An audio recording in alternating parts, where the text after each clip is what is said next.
Velkommen indenfor. Sæt jer ned. Jeg vil fortælle jer et eventyr. En sandhed pakket ind i fantasiens vidunderlige verden. En pædagogs rejse og udvikling. Et eventyr om det at kommunikere. Det gyldne øjeblik, hvor kommunikationen går fra at være pædagogens forbandelse til at være pædagogens velsignelse. Der var engang en pædagog. Hun arbejdede i børnehaven Den Fortryllede Skov. Hun gjorde sit bedste, men det havde været en lang og besværlig, trættende rejse indtil nu. Til formiddagsbær bliver pædagogen udsat for den første prøvelse.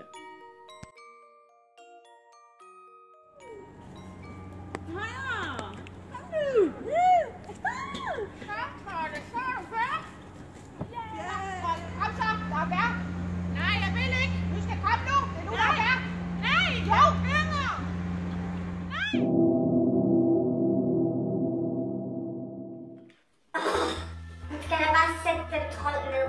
Nej, det kan man da slet ikke. Jo, vi gider ikke vente på den møgtrold, til vi kan få bær.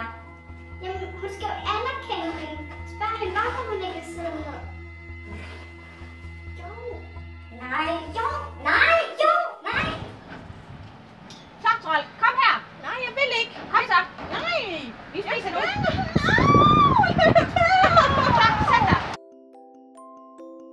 Pædagogen mødte endnu en prøvelse ved frokosttid.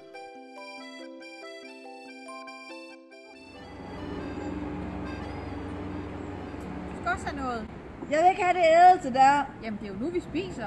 Jeg vil ikke. Der er ikke andet end bøvl med din trold i dag. Hun er en voksen. Hun bestemmer. Hun skal give ham et valg, spørge ham, hvad han gerne vil have spist. Nej, det er ligegyldigt, hvad han spiser. Hun bliver nødt til at være anerkendende. Nej. Jo. Nej. Jo. Nej. Jo. Nej. Jo. Jamen, du skal jo have noget mad. Vil du enten have uglegyld eller stegte mus? Nej. Det blev mus så. Om eftermiddagen mødte pædagogen den tredje og sidste prøvelse.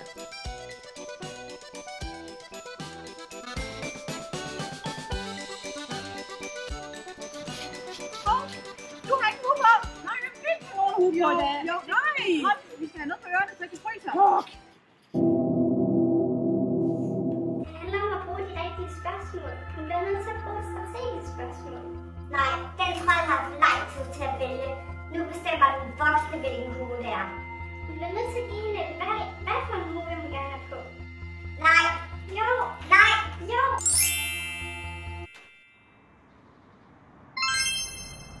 Prøv lige at se her. Vil du have den grå hue eller den sorte hue på? Den sorte. Vil det være en god idé? Den er bare så smart. Den er flot.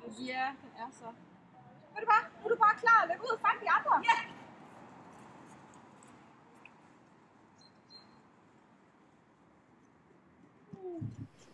Og dette var eventyret om pædagogen, der blev mere bevidst om sin måde at kommunikere på. Hun lærte at opstille et valg for barnet, og forvandlede sig dermed til en prinsessepædagog. De kommunikerede lykkeligt til deres dages ende.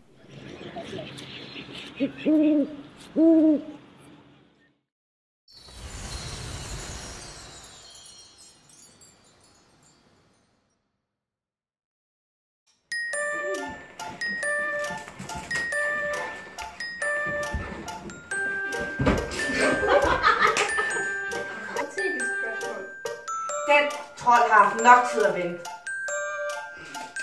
Det handler om at spørge på den rigtige måde. Hun skal bruge det så strøm. Hvor skal vi kigge? Det er virkelig lidt Skal vi kigge ind i kameraet? Ja.